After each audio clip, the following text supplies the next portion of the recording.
ಅದು ಅವ್ರು ಖರ್ಗೆ ಅವ್ರು ಹೇಳ್ಬೇಕು. ಅವ್ರಿಗೆಲ್ಲ ಕ್ಯಾಲ್ಕುಲೇಷನ್ ಚೆನ್ನಾಗಿ ಮಾಡ್ತಾರೆ, ನಮಗಿಂತ ಚೆನ್ನಾಗಿ. ಯಾರು ಡೈರೆಕ್ಷನ್ ಎಲ್ಲಿ ಕೊಟ್ಟವ್ರೆ? ಅವ್ರನ್ನ ಅಪಾಯಿಂಟ್ಮೆಂಟ್ ಮಾಡ್ಕೊಳ್ಳಿ ಅಂತ ಡೈರೆಕ್ಷನ್ ಎಲ್ಲಿ ಕೊಟ್ಟವ್ರೆ? ಎಲ್ಲಿ ಕೊಟ್ಟವ್ರೆ? ಯಾವ್ದು ಕೋರ್ಟ್ ಆದೇಶ ಎಲ್ಲಿದೆ ಅವರಿಗೆ ಕೊಡೋದಕ್ಕೆ? ಇಲ್ಲಿ ಅಕ್ರಮ ನಡೆದಿದೆ ಅಂತ ಗೊತ್ತಾದ ಮೇಲೂ ಮತ್ ನಿಮ್ ಜವಾಬ್ದಾರಿ ಏನು?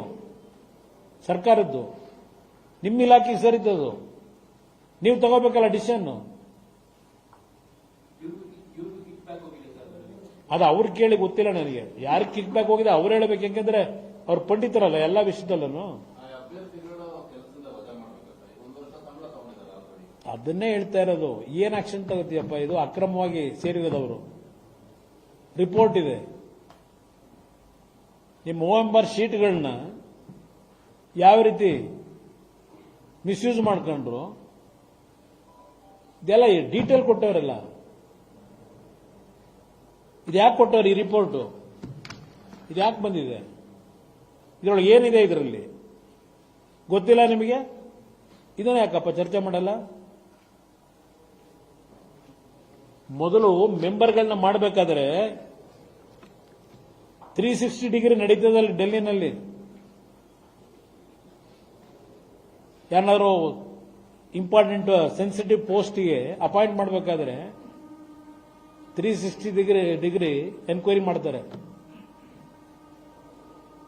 ಅಲ್ಲಿ ಯಾತಕ್ಕೆ UPSC ಯಾತಕ್ಕೆ ಕಂಪ್ಲೇಂಟ್ ಬರಲ್ಲ? ಪ್ರತಿ ವರ್ಷ ನಡೆಸ್ತಾರಲ್ಲ ಎಕ್ಸಾಮ್ಗಳನ್ನ. ಇಲ್ಲಿ ಯಾಕೆ ಬರ್ತಾ ಇದೆ KPSC? ಇದು ಕರ್ನಾಟಕದಲ್ಲಿ ಕಳೆದ 20 ವರ್ಷದಿಂದ. ಇಲ್ಲಿ ಮೆಂಬರ್ ನೀವು ಬೇವಿನ ಮರ ನೆಟ್ಬಿಟ್ಟು ಮಾವಿನಕಾಯಿ ಕೊಡ್ಲಿಲ್ಲ, ಕಿತ್ಲೆಹಣ್ಣು ಕೊಡ್ಲಿಲ್ಲ ಅಂದ್ರೆ ಕೊಡ್ತದ ಬೇವಿನ ಮರ? ನಿಮ್ಮಲ್ಲಿದೆ ಲೋಪದೋಷ. ಇಲ್ಲಿ ಜಾತಿ ಹೆಸರಿನಲ್ಲಿ ಆ ಜಾತಿನಲ್ಲಿ ಮಾಡಿದ್ರೆ ಆ ಜಾತಿ ಓಟ್ ನಮಗೆ ಬರುತ್ತೆ, ಇಲ್ಲ ಇಷ್ಟು ದುಡ್ಡು ತಗೊಂಡ್ರೆ ಅವನು ಪರಿಶುದ್ಧವಾಗಿರ್ತಾನೆ ದುಡ್ಡು ಕೊಟ್ಟು ಬಂದ್ರೆ. ಈ ಅಳತೆ ಹೋಲ್ ಇಟ್ಕೊಂಡು ನೀವು ಅಪಾಯಿಂಟ್ಮೆಂಟ್ ಮಾಡಿದ್ರೆ KPSC ಯಲ್ಲಿ ಉಳಿಸ್ತೀರಿ ನೀವು. ಇನ್ನ 50 ವರ್ಷ ಆದರೂ ಇಂಥ ಆಡಳಿತ ನಡೆಸ್ಕೊಂಡು ನೀವು ಆ KPSC ಉದ್ಧಾರ ಮಾಡ್ತೀರಾ ನೀವು? ನಿಮಗೆ ಗೊತ್ತಿಲ್ವಾ ಇಲ್ಲಿ ಏನು ನಡೀತಿದೆ? ಹೇಳಿ ಸರ್.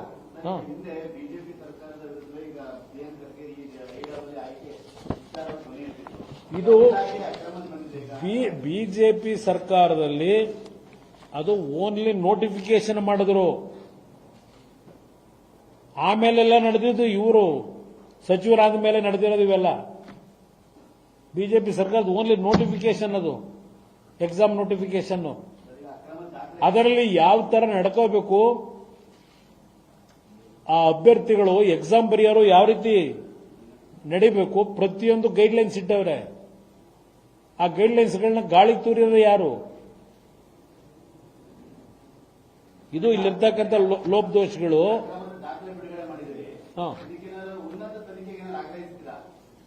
ತನಿಖೆಗಲ್ಲ, ಮೊದಲು ಇಷ್ಟೆಲ್ಲ ಭಾಷಣ ಮಾಡ್ತಾರಲ್ಲ, ರಾಜೀನಾಮೆ ಕೊಟ್ಟು ಹೊರಗೆ ಬಂದು ರಾಜಕೀಯ ಮಾಡಬೇಕು.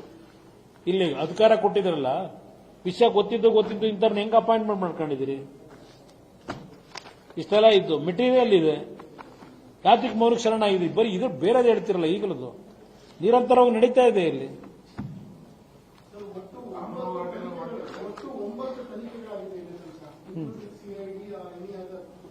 ಇದುವರೆಗೆ ಈ ರಾಜ್ಯದಲ್ಲಿ ಈ SIT ತನಿಖೆಗಳು ಮತ್ತೊಂದು ತನಿಖೆಗಳು ನಡೆಸಿ ದೇವೇಗೌಡರು ಕುಟುಂಬ ಒಂದು ಮುಗಿಸ್ಲಿಕ್ಕೆ ಯಶಸ್ವಿ ಆಗಿದ್ದಾರೋ ಹೊರತು ಮುಗಿಸ್ಬೇಕು ಅಂತ ಇನ್ನು ಯಾವ ತನಿಖೆಗಳು ಈ ರಾಜ್ಯದಲ್ಲಿ ತಾರ್ಕಿಕ ಎಂಡ್ ತಂದಿದ್ದಾರ?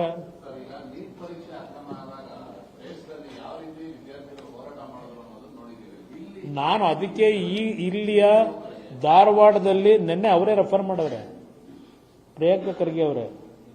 ಧಾರವಾಡದಲ್ಲಿ ನಡೀತಲ್ಲ ನಿರುದ್ಯೋಗದ ಯುವಕರ ಒಂದು ಹೋರಾಟ, ನಿಮ್ಮ ಮುಖಾಂತರ ನಾನು ಈಗಿನ ಈ ಘಟನೆಗಳೇನು ನಡೀತಾ ಇದ್ದಾವೆ, ಯುವಕರಿಗೆ ದಯವಿಟ್ಟು ತಾವು ಕರ್ನಾಟಕ ರಾಜ್ಯ ಸರಿಪಡಿಸಲಿಕ್ಕೆ ನೀವು ಬೀದಿಗೆ ಇಳಿಬೇಕು ಅಂತಕ್ಕಂಥದ್ದನ್ನ ನಿರುದ್ಯೋಗಿಗಳಿಗೆ ನಾನು ಈ ಸಂದರ್ಭದಲ್ಲಿ ನಿಮ್ಮ ಮುಖಾಂತರ ಈಗಿನ ಈ ಘಟನೆಗಳನ್ನು ನೋಡಿದಾಗ ನಾನು ಇಲ್ಲಿಯ ವಿದ್ಯಾರ್ಥಿಗಳು ನಿರುದ್ಯೋಗಿಗಳು ಯಾರಿದ್ದೀರಿ ನಿಮಗೆ ನಾನು ಮನವಿ ಮಾಡ್ತೇನೆ. ಇದನ್ನು ಸರಿಪಡಿಸೋದಕ್ಕೆ ಇಲ್ಲೂ ಕರ್ನಾಟಕದಲ್ಲಿ ಆಗಬೇಕಿದು.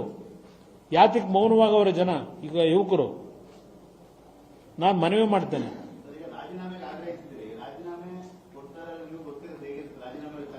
ಇದು ನಾನು ಅದಕ್ಕೆ ಹೇಳ್ತಾ ಇರೋದು, ಇಷ್ಟೆಲ್ಲ ಅಕ್ರಮ ಆದ್ರೂ ಅಪಾಯಿಂಟ್ಮೆಂಟ್ ಕೊಟ್ಟಿದ್ದೀರಿ, ಇದು ನಿಮ್ಮದೇ ಜವಾಬ್ದಾರಿ, ಸರ್ಕಾರದ್ದೇ ಜವಾಬ್ದಾರಿ. ನಿಮಗೇನಾದ್ರು ಅಲ್ಪ ಸ್ವಲ್ಪ ಮಾತಿಗೂ ಕೃತಿಗೂ ನನ್ನಲ್ಲಿ ಕ್ಲಾರಿಟಿ ಇದೆ ಅನ್ನೋದಿದ್ರೆ, ನಾನು ಪಾರದರ್ಶಕವಾಗಿರ್ತೀನಿ ಅಂತ ನೀವೇನು ಹೇಳ್ತೀರಾ ಅದಿದ್ರೆ, ನಿಮ್ಮ ಮಾತಿಗೂ ನಿಮ್ಮ ಕೃತಿಗೂ ತೀರ್ಮಾನ ಮಾಡಬೇಕು ಅಂತಕ್ಕಂಥದ್ದನ್ನ ನಾನು ಅವರಿಗೆ ಹೇಳಲಿಕ್ಕೆ ಬಯಸ್ತೀನಿ.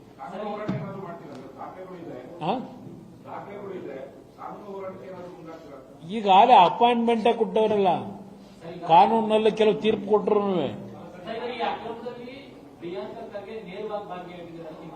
ನೇರವಾಗಿ ಅಂದ್ರೆ ಅವ್ರ ಜವಾಬ್ದಾರಿ ಇತ್ತು, ಅವ್ರಿಗೆ ಗೊತ್ತಿರಲಿಲ್ವಾ ಇದೆಲ್ಲ? ಅಪಾಯಿಂಟ್ಮೆಂಟ್ ಕೊಡಬೇಕಾದ್ರೆ ನಿಲ್ಲಿಸಬೇಕಾಗಿತ್ತಲ್ವಾ? ಕೋರ್ಟ್ನಲ್ಲಿ ತೀರ್ಪು ಅಂತಿಮ ಬರೋದಕ್ಕೆ ಮುಂಚೆನೇ ಯಾಕೆ ಅಪಾಯಿಂಟ್ಮೆಂಟ್ ಕೊಟ್ರಿ? ನಡೀತಿದ್ದಾಗ ಅಲ್ಲ, ನೋಡೋಣ ಏನ್ ಮಾಡ್ತಾರೆ ಅವ್ರ ಗಮನಕ್ಕೆ, ಸರ್ಕಾರದ ಗಮನಕ್ಕೆ ತರ್ತೀನಿ. ನಡೆದಿದೆಯಲ್ಲಪ್ಪ, ಇದೇನ್ ತೀರ್ಮಾನ ಮಾಡಬೇಕು? ಕೋರ್ಟ್ ಏನ್ ಹೇಳಿದೆ? ಸಬ್ಜೆಕ್ಟ್ ಕೆಲವೆಲ್ಲ ಹೇಳೋರಲ್ವಾ? ಇಷ್ಟೆಲ್ಲ ಆದ್ಮೇಲೆ, ಇಷ್ಟೆಲ್ಲ ರಿಪೋರ್ಟ್ ಕೊಟ್ಮೇಲೆ ಈ ರಿಪೋರ್ಟ್ ಯಾಕೆ ಮಾಡಿಸ್ತೀರಿ? ಕಸದ ಬುಟ್ಟಿಗೆ ಹಾಕ ಈ ರಿಪೋರ್ಟ್ಗಳನ್ನ ಮಾಡಿಸೋದು. ನೋಡಿದಿವಲ್ಲ ಹಲವಾರು ರಿಪೋರ್ಟ್ಗಳು ಏನಾದವು. ಇದನ್ನೇ ಕೋರ್ಟ್ನಲ್ಲಿ ಹೇಳ್ತಾರೆ. ಅದಕ್ಕೆ ನಾನು ಓದೋದ್ನಲ್ಲ, ಸಿಬಿಐ ಅಡ್ವೊಕೇಟ್ ಅನ್ನು ನೆಕ್ಸ್ಟ್ ಇಯರ್ಗೆ ಬರಬೇಕು, ಅವ್ರಿಗೆ ನೋಟಿಸ್ ಕೊಡಿ, ಅವ್ರಿಗೂ ಬರಕ್ಕೆ ಹೇಳಿ ಅಂತ ಹೇಳಿ ಆದೇಶ ಮಾಡುತ್ತೆ ಕೋರ್ಟಲ್ಲಿ. ಇದು ಸಿಬಿಐ ಫಿಟ್ ಕೇಸ್, ಇದು ಕೊಡಬೇಕು ಅಂತ ಹೇಳಿ. ನಾನು ಹೇಳ್ತಿರೋದಲ್ಲ, ಕೋರ್ಟ್ ರೆಫರ್ ಮಾಡಿರೋದು ಇದನ್ನ. ಆ ಹುಡುಗರ ಪರವಾಗಿ ಇರೋರು ಹೇಳ್ತಾರೆ ಸಿಬಿಐ ಕೊಟ್ಬಿಡಿ ಅಂತ.